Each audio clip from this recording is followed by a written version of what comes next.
नमस्कार बच्चों। मैं निवेदिता मिश्रा आपके अपने YouTube चैनल नमो शिवाय एकेडमी में आपका हार्दिक स्वागत करती हूँ। आशा करती हूँ आप सभी लोग बहुत अच्छे होंगे। आप सभी लोग जानते हैं हमने वर्णमाला को ख़त्म कर लिया था। कल हम लोगों की क्लास नहीं हो पाई थी, उसके लिए सॉरी। आज संधि हम लोग स्टार्ट करने वाले हैं, तो चलिए जानते हैं हम लोग संधि के बारे में।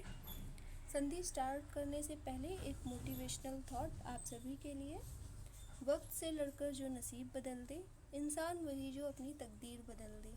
कल क्या होगा कभी न सोचे, क्या पता कल वक्त खुद अपनी तस्वीर बदल दे। आशा है इस मोटिवेशनल थॉट के थ्रू आप सभी लोग एनर्जेटिक फील कर रहे होंगे। अब हम लोग अपनी क्लास में देखते हैं कि आज हम लोगों को क्या पढ़ना है। आज हम लोग संधि पढ़ने वाले थे। संधि दो वर्णों के मेल से बना हुआ है, पहला सम, दूसरा धी। सभी लोग जानते हैं संधि का जो शाब्दिक अर्थ होता है वो मेल होता है। और संधि क्या है? दो शब्दों का या दो वर्णों का परस्पर मेल संधि कहलाता है। इसकी परिभाषा को अगर हम लोग और डिफाइन करके समझेंगे तो प्रथम शब्द का अंतिम वर्ण और दूसरे शब्द का प्रथम वर्ण मिलकर कोई भी परिवर्तन करते हैं उच्चारण और लेखन में, तो इसे संधि कहते हैं। प्रथम शब्द का अंतिम वर्ण, जैसे प्रथम शब्द का अंतिम वर्ण पा हो गया, पा में जो हमारा है स्वर आ निकल रहा है और इसका मेल होगा दूसरे शब्द के प्रथम वर्ण ऊ से, और ये दोनों मिलकर क्या बन जाएंगे? ओ की ओ बन जाएंगे। तो हम लोगों का एग्जाम्पल है दीप प्लस उत्सव इज इक्वल टू दीपोत्सव। देखिए यहाँ पर उच्चारण में भी परिवर्तन हो गया है और लेखन में भी परिवर्तन हो गया है, तो इसे हम लोग संधि कहते हैं। संधि का अर्थ ही होता है कि प्रथम शब्द का अंतिम वर्ण और दूसरे शब्द का प्रथम वर्ण मिलकर अगर उच्चारण और लेखन में कोई परिवर्तन करते हैं तो इसे संधि कहते हैं। या फिर ये कह सकते हैं कि दो वर्णों का परस्पर मेल ही संधि कहलाता है। आगे हम लोग देखेंगे संधि के और भी उदाहरण, जैसे धर्म प्लस अर्थ धर्मार्थ हो गया, उसी प्रकार उत्तम प्लस अंग उत्तमांग हो गया, पुस्तक धन आलय पुस्तकालय हो गया। आगे हम लोग देखेंगे प्रथम शब्द का संयोग क्या होता है। संयोग जो होता है उसमें ये होता है कि प्रथम शब्द का अंतिम वर्ण और दूसरे शब्द का प्रथम वर्ण मिलकर अगर उच्चारण और लेखन में कोई भी परिवर्तन नहीं कर पाते हैं तो उन्हें हम लोग संयोग कहते हैं। संधि और संयोग में सिर्फ इतना डिफरेंस होता है, कितने का? नहीं का। उच्चारण और लेखन में परिवर्तन हो जाए तो संधि, और अगर परिवर्तन ना हो तो संयोग। एक बार फिर से रिपीट कर रही हूँ, प्रथम शब्द का अंतिम वर्ण और दूसरे शब्द का प्रथम वर्ण मिलकर अगर उच्चारण और लेखन में कोई परिवर्तन नहीं कर पाए तो उसे संयोग कहते हैं। संयोग का उदाहरण है युग प्लस बोध, युग बोध।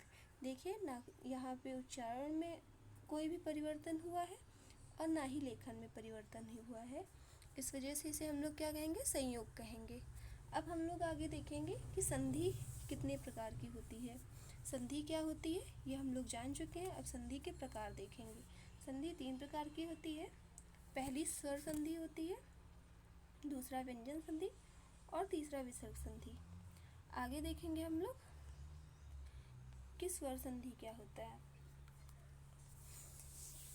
स्वर संधि नाम से क्लियर हो रहा है कि स्वर मतलब स्वर की संधि, मतलब स्वर के स्वरों का ही मेल हुआ, किन्हीं दो स्वरों का मेल होगा।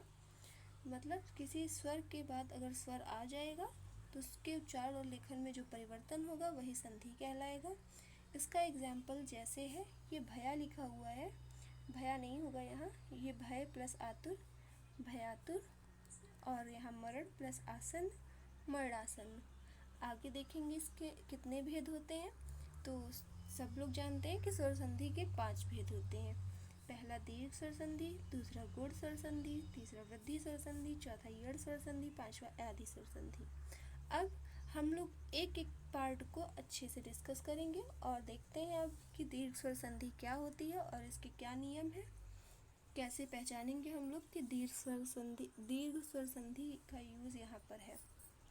दीर्घ स्वर संधि होती है कि यदि छोटा या बड़ा के बाद और छोटी या बड़ी के बाद या छोटा ऊ या बड़ा ऊ अपने ही समान स्वरों से अगर मिलते हैं तो वह मिलकर दीर्घ हो जाते हैं, इसीलिए इन्हें हम लोग दीर्घ स्वर संधि कहते हैं। यहाँ दीर्घ रहेगा, ये गलत लिखा हुआ है। इसका रूल देखेंगे हम लोग, यहाँ से समझिए, छोटा है फिर बड़ा है, फिर इसका योग किससे हुआ है, मेल छोटा या बड़ा से ही हुआ है और मिलके क्या हो गया है, दीर्घ हो गया है। इसी प्रकार छोटी बड़ी है और इसका मेल भी छोटी बड़ी से हुआ है पर क्या हो गया है, दीर्घ हो गया है। इसी प्रकार छोटा ऊ बड़ा ऊ है, इसका मेल छोटा ऊ बड़ा ऊ से ही होगा और मिलके दीर्घ हो जाएगा। मतलब दीर्घ स्वर संधि जहाँ पर समान स्वर मिलेंगे और उनके मिलने से किसका निर्माण होगा, दीर्घ का, तो मतलब उसी स्वर का दीर्घ बन जाएगा, तो इसे हम लोग दीर्घ स्वर संधि कहते हैं। इसके एग्जाम्पल्स हम लोग देखेंगे, जैसे अभय धन अरण्य। यहाँ पर अभय में या में आ स्वर मिला हुआ है, मतलब प्रथम शब्द का अंतिम वर्ण आ है और दूसरे शब्द का प्रथम वर्ण आ है, जो मिलकर बड़ा हो गया है, तो इस अभयारण्य हो गया है। उसी प्रकार शरण प्लस आगत शरणागत, विद्या धन आलय विद्यालय, विद्या धन अर्थी विद्यार्थी, कवि धन इंद्र कवींद्र, हरि धन ईश हरीश, मही धन इंद्र महींद्र, सती धन ईश सतीश। अब आगे हम लोग देखेंगे गुण स्वर संधि क्या होती है। गुण स्वर संधि के ये रूल है, ये यहाँ पर क्या होता है, इसकी कोई डेफिनेशन नहीं होती, इसमें बस रूल होते हैं, रूल को याद रखना रहता है और कोई कठिन रूल भी नहीं है ऐसे कि जो आप लोग याद ना कर सके या ध्यान में ना रहे। बस 3-4 बार प्रैक्टिस करने से ही आप लोगों को समझ में आ जाएगा। अगर छोटा आ के बाद छोटी ई आएगा तो वो ए हो जाएगा। अगर छोटा आ का मेल बड़ी से होगा तब भी वो ए हो जाएगा। बड़ा आ का मेल छोटी ई से होगा तब भी वो ए हो जाएगा। बड़ा आ का मेल अगर बड़ी ई से होगा तब भी वो ए हो जाएगा। उसी प्रकार छोटा का मेल अगर छोटा ऊ से होगा तो वो ओ हो जाएगा। छोटा आ के बाद अगर बड़ा ऊ से मेल होगा उसका तब भी वो ओ हो जाएगा। इसी प्रकार आगे हो जाएंगे मेल सारे। आगे मैं आपको शॉर्ट में समझाती हूँ, यहाँ पर हो सकता है आप सभी को कन्फ्यूज़न हो, इस वजह से मैंने खुद हैंड रिटन बनाया है ताकि आप लोगों को समझ में आए। जिनको डिटेल्स में समझना हो उनके लिए ये है, और मैं यहाँ पर आप लोगों को एकदम क्लियर से समझाती हूँ। जैसे अगर छोटा आ के बाद, छोटा आ या बड़ा आ के बाद छोटी ई या बड़ी ई आएगा तो वो ए हो जाएगा सिंपल सी लैंग्वेज में। अगर छोटा आ या बड़ा आ के बाद छोटा ऊ और बड़ा ऊ होगा तो वो ओ हो जाएगा। और उसी प्रकार छोटा आ बड़ा के बाद अगर री आ जाएगा, री से अगर उसका मेल कराएंगे तो अर हो जाएगा। ये हमारा गुण स्वर संधि का रूल है। और दीर्घ स्वर संधि में क्या होता था कि वहाँ पर मतलब समान स्वरों से ही मेल होता था और वो मिल के दीर्घ हो जाते थे। यहाँ पर अगर छोटा आ बड़ा आ का छोटी बड़ी से मेल होगा तो वो ए हो जाएगा। छोटा आ बड़ा आ का मेल अगर छोटा ऊ बड़ा ऊ से होगा तो वो ओ हो जाएगा। छोटा आ बड़ा आ का मेल अगर री से होगा तो वो अर हो जाएगा। आगे इसके एग्जाम्पल्स हैं, जैसे नर प्लस इंद्र नरेंद्र। यहाँ पर किसका किसका मेल हुआ है, छोटा आ और ई का मेल होकर ए हो गया है। उसी प्रकार परम प्लस ईश्वर परमेश्वर, यथा प्लस इष्ट यथेष्ट। गुणा का धन ईश गुणाकेश। गुणाकेश आप सभी लोग जानते होंगे कि किसे कहते हैं, अगर नहीं जानते हैं तो मैं बता देती हूँ। गुणाकेश का अर्थ होता है शिव या अर्जुन। मतलब गुणाकेश का कहा जाता है कि गुणाकेश नींद के देवता को कहा जाता है, जो कि शिव या अर्जुन को कहा जाता है। और परोपकार, पर धन उपकार बराबर परोपकार। ब्रह्म प्लस ऋषि ब्रह्मर्षि, महा प्लस ऋषि महर्षि। यहाँ पर कौन कौन से वर्णों का मेल हुआ है ये नीचे मैंने बॉक्सेस में लिख दिया है और आपको समझाया भी है कि गुण स्वर संधि में किस किस वर्णों का मेल होने पर किस वर्ण की रचना होती है। आगे देखते हैं हम लोग वृद्धि स्वर संधि क्या होती है। वृद्धि स्वर संधि भी सेम है, बस थोड़ा सा डिफरेंट है। यहाँ पर समझ में आएगा, छोटा आ का अगर ए से मेल होगा तब भी वो ए हो जाएगा। छोटा आ का अगर ए से मेल होगा तब भी वो ए हो जाएगा। बड़ा आ का ए से मेल होगा तब भी वो ए हो जाएगा। बड़ा आ का ए से मेल होगा तब भी वो ए हो जाएगा। छोटा का अगर मेल ओ से होगा तो वो औ हो जाएगा, छोटा का मेल अगर औ से होगा तो वो औ हो जाएगा, बड़ा का मेल अगर ओ से होगा तब भी वो औ होगा, और बड़ा का मेल अगर औ से होगा तब भी वो औ हो जाएगा। अब आगे शॉर्ट में समझेंगे, जिससे आप लोगों को कन्फ्यूज़न ना होने पाए और आप लोगों को सब कुछ अच्छे से लर्न हो जाए। तो शॉर्ट में लिखा हुआ है छोटा आ या बड़ा आ के बाद अगर ए या ए आएगा तो वो हमेशा ए हो जाएगा। उसी प्रकार छोटा या बड़ा के बाद अगर ओ और औ आएगा तो वो औ हो जाएगा। दीर्घ स्वर संधि में सिर्फ स्वर दीर्घ हो रहे थे, और गुण स्वर संधि में ए का फॉर्मेशन हो रहा था और ओ का फॉर्मेशन हो रहा था और अर का हो रहा था। और वृद्धि स्वर संधि में ए का निर्माण होगा और औ बनेगा। अब इसके एग्जाम्पल्स हम लोग देखते हैं कौन कौन से हैं। एग्जाम्पल्स, एक धन एक यहाँ पर आ का मेल हुआ है ए से और ए बना है। उसी प्रकार महा प्लस ऐश्वर्य महेश्वरी, बड़ा आ का मेल हुआ है ए से और ए बना है। उसी प्रकार महाधन औषध महोषध, यहाँ पर बड़ा आ का मेल हुआ है औ से और औ का निर्माण हुआ है। उसी प्रकार महाधन औदार्य महोदार्य, बड़ा आ का मेल हुआ है औ से और औ बना है। ये हमारा वृद्धि स्वर संधि कंप्लीट हो गया। पर यहाँ पर वृद्धि स्वर संधि के कुछ अपवाद भी होते हैं, तो हम लोग देखते हैं वृद्धि स्वर संधि के अपवाद कौन कौन से। जैसे बिंब और प्लस ओष्ठ, तो हम लोगों का होना क्या चाहिए था, बिंबोष्ठ, क्योंकि हम लोगों ने पढ़ा था कि अगर आ का मेल ओ से होगा तो औ हो जाएगा। यहाँ देख सकते हैं आप लोग, आ का मेल अगर ओ से होगा तो औ हो जाएगा। लेकिन यहाँ पर क्या हुआ है, बिंबोष्ठ लिखा जाता है। बिंबोष्ठ तो कहीं नहीं लिखा जाता है, बिंबोष्ठ लिखा हुआ देखा है हम लोगों ने, तो यहाँ पर बिंबोष्ठ एक अपवाद है। और उसी प्रकार से अधरोष्ठ, अधर धन ओष्ठ, अधरोष्ठ होना चाहिए था पर अधरोष्ठ ना होके अधरोष्ठ लिखा जाता है, तो ये एक अपवाद में आता है। इसका शॉर्ट में कैसे याद कर सकते हैं, अगर छोटा या बड़ा के बाद ओष्ठ शब्द आ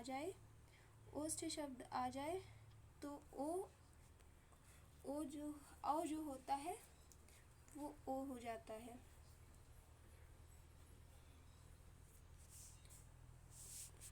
ये गलत लिखा हुआ है, ये गलत है, सॉरी। ओ जो होता है, ओ या औ दो ही फॉर्मेशन होते हैं, पर यहाँ पर ओ बन रहा है, इस वजह से अपवाद में आएगा। आगे हम लोग डिस्कस करेंगे यड़ स्वर संधि। यड़ स्वर संधि को याद करने का एक सिंपल सा रूल है संस्कृत का, इको यड़ची। यह इससे हम लोगों को यड़ संधि आसानी से याद हो सकती है और इसमें कंफ्यूजन भी नहीं होगा। इको यड़ची, इक मतलब इको यड़च को हम लोग ब्रेक करेंगे, इक और प्लस असमान यच अच बराबर यड़ संधि। अब इसको हम लोग देखेंगे, छोटी ई या बड़ी ई के बाद अगर असमान स्वर आएगा तो वो या हो जाएगा। उसी प्रकार छोटा ऊ या बड़ा ऊ के बाद असमान स्वर आएगा तो वो वा हो जाएगा। री के बाद अगर असमान स्वर आएगा तो वो र हो जाएगा। ये तीन ही रूल हैं इसके।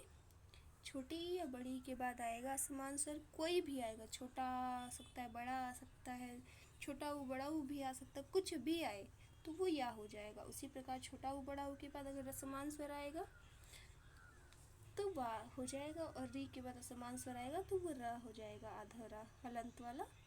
इसके हम लोग एग्जाम्पल देखेंगे। फर्स्ट एग्जाम्पल है देवी प्लस अर्पण, देव्य अर्पण। या का निर्माण कैसे हुआ है ये देखते हैं। यहाँ पर बड़ी ई और छोटा आ का मेल हुआ है तब या हुआ है। हम लोगों ने पढ़ा क्या था, इको यड़ची। इको यड़ची मतलब इको का मतलब ई और प्लस असमान यच, असमान अच बराबर यड़, मतलब असमान स्वर ई के बाद। उसी प्रकार सुअल्प, सुधन अल्प बराबर स्वल्प। यहाँ पर छोटा ऊ का मेल हुआ है छोटा आ से और वा का निर्माण हुआ है। उसी प्रकार पितृनुमति, पितृधन अनुमति, पितृनुमति, री का मेल हुआ है छोटा आ से और हलन का रा का निर्माण हुआ है। आगे हम लोग पढ़ेंगे अयाधि स्वर संधि क्या होती है। अयाधि स्वर संधि को भी याद करने का एक संस्कृत का एक छोटा सा रूल है, एचो आई वायाओ, मतलब एच प्लस असमान एच, एच का मतलब ए से है यहाँ एच, ए के बाद अगर कोई भी असमान स्वर आएगा, असमान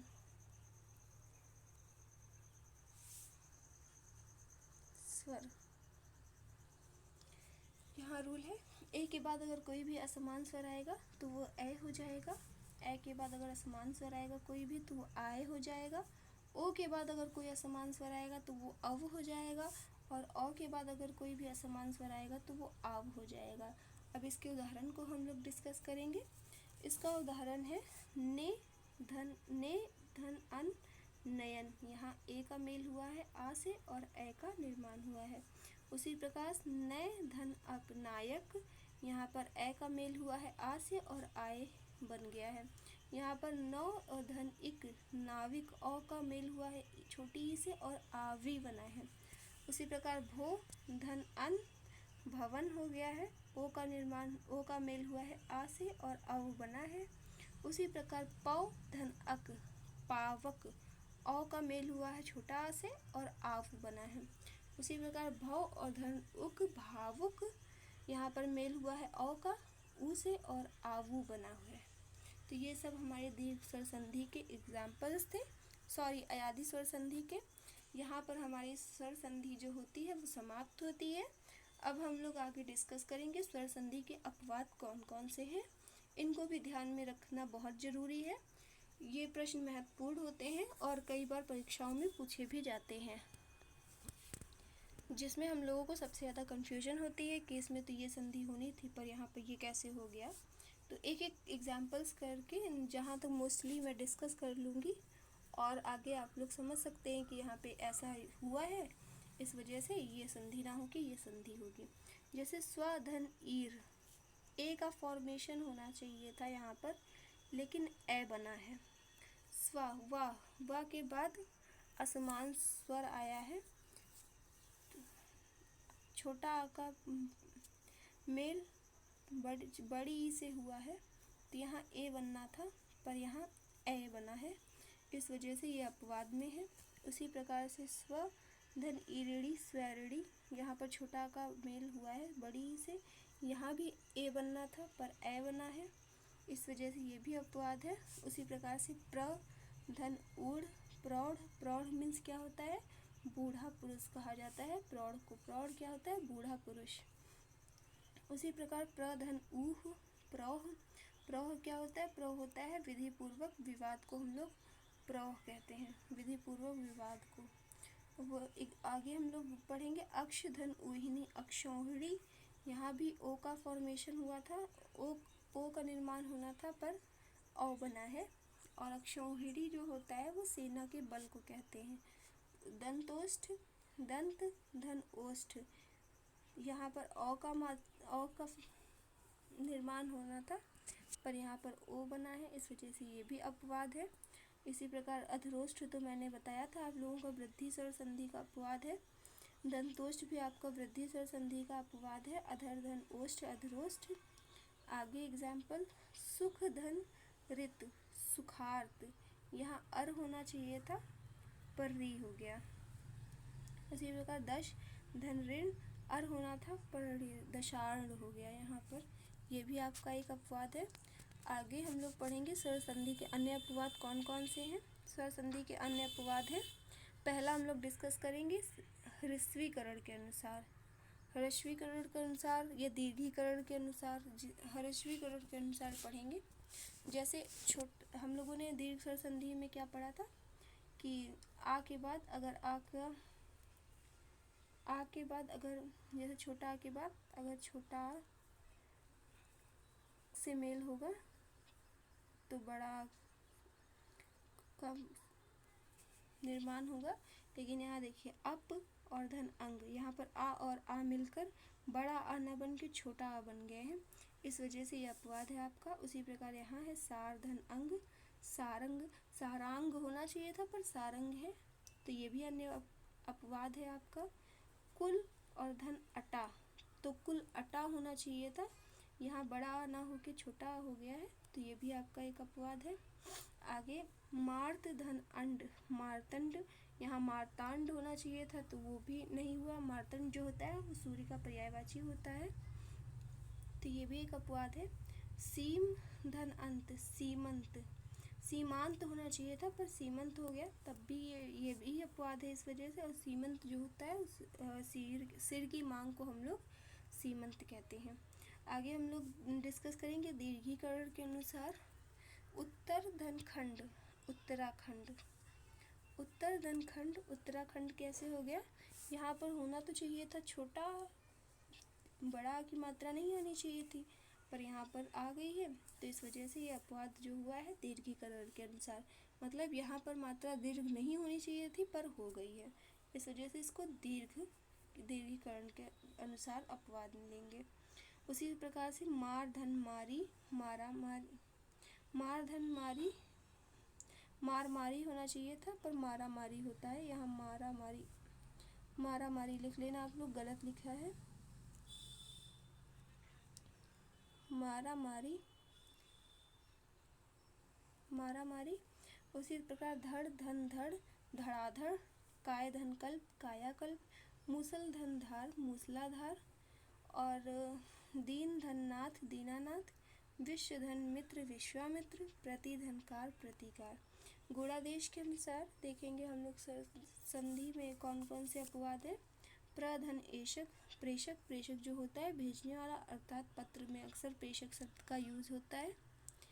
और आगे हम लोग देखेंगे प्रेषण, प्रेषण का मतलब भी भेजना होता है। प्रधन एषण, प्रेषण, प्रधन एषति, प्रेषति, प्राप्त करने वाला, मतलब प्रेषण और प्रेषक भेजने वाला, और प्रेषति प्राप्त करने वाला क्या, पत्र को। और बिंब धन ओष्ठ बताया ही था आप लोगों को, वृद्धिस्वर संधि का अपवाद है बिंबोष्ठ। उसी प्रकार से शुक धन ओदन, शुकोदन, शुकोदन जो क्या होता है, शुकोदन किसे कहते हैं, तोता का प्रिय भोजन जो होता है अनार, अनार को हम लोग तो शुकोदन भी कहते हैं। और शुद्ध धन ओदन, शुद्धोदन भी एक अपवाद है हमारा, किसका, स्वर संधि का। उसी प्रकार दुग्ध धनोदन, दुग्धोदन भी हमारा स्वर संधि का अपवाद है।